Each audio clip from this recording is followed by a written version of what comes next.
Message কেন scene হলো না? রিপ্লাই কেন দিচ্ছ না? লেট করে কেন রিপ্লাই দিলা? কল দাওনি কেন? কল রিসিভ করনি কেন? কই ছিলা এতক্ষণ? বিজি তুমি? তুমি আমাকে একটুও সময় দিলা না।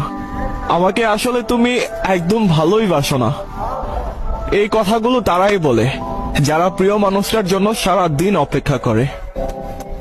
বেশিরভাগ সময় প্রিয় মানুষগুলো এইসব কথা শুনে সিংহের মতো গর্জে ওঠে।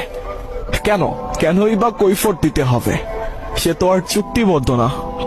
কিন্তু সেই প্রিয় মানুষগুলো কখনোই বুঝতে পারে না এত এত মানুষ থাকতে কেন সে শুধু তার জন্যই ছটফট করে। আর সবচেয়ে বড় কথা হচ্ছে তারা কখনোই বুঝতে পারে না এই পৃথিবীতে লক্ষ কোটি মানুষের মধ্যে সে নিজেই একজনের পৃথিবী।